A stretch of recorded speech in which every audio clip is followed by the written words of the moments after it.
Hello guys, it's Saturday and on Saturday families often go shopping. It is a worldwide tradition and it's so normal to take your family out to buy some details that can make your home look more beautiful. For example, visiting a Home Depot or a similar hypermarket. A similar hypermarket was targeted today in Kharkiv, killing lots and injuring lots and setting all of that hypermarket on fire because you can clearly imagine that lots of flammable materials are kept in such home kind hypermarkets.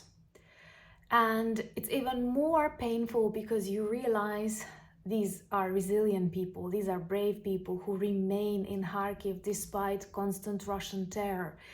And they came to buy some things that can make their houses that are also under constant threat look better, or maybe repair them after the previous shellings, because even if the explosion is really far away from your apartment, it can damage something inside. And these people died, were killed in this hypermarket by Russians. And we are not allowed to target long-range missiles on Russian territory because that would be too aggressive.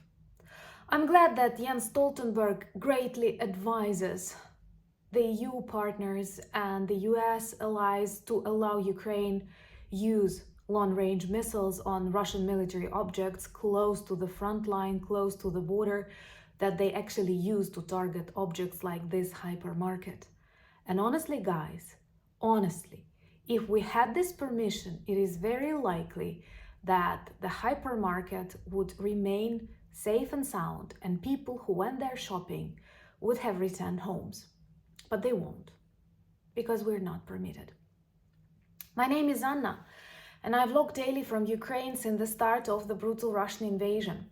So if you're new to the channel, you support Ukraine, please subscribe and help us fight against Russian propaganda and fake news. And my longtime friends, check your subscription status and hit notification button. I feel really bad and I feel really sorry for Kharkiv, which is dear to my heart. I have defended my thesis, my PhD there, and the building where I defended it is already destroyed. So part of my memories are actually destroyed by Russian invaders. But this is just a building. And during this week, Russians killed a great number of people who live in Kharkiv. Kharkiv perhaps suffers the most from these regional centers right now. They have 10, 12 explosions a day and lots of destructions. Today was hypermarket, full of people. They clearly understand that at 4 p.m. on Saturday, it is full of civilians, of course, families with children buying goods. They have targeted a publishing house, killing seven people and 50,000 books. These photos of people and books, I don't know what else do they need to simply destroy the Kremlin with I don't know what. But it's unbearable to understand that all of these sufferings, all of these atrocities could have been prevented. Maybe even back in 2014 if we all reacted properly. And once again, you cannot negotiate with people who came to kill you. What will you negotiate? The number of killed? Please never advise that. And I think no sane person, no person with just the pinch of kindness in the heart can say that Russian crimes can be forgiven and Putin can be treated as a president. Please subscribe if you're new to the channel to demonstrate your solidarity with Ukraine and help us spread more information about our fight. That's actually very important. So to sum it up, it was really bad for Kharkiv these days. They've targeted a number of civilian buildings in the center. What they do, they also destroy historical buildings. They know where they are located. Also a hypermarket, a printing house, and a trolley bus a trolley bus, not a tank, not an armored vehicle. What will they say? It was a biolaboratory filled with fighter geese?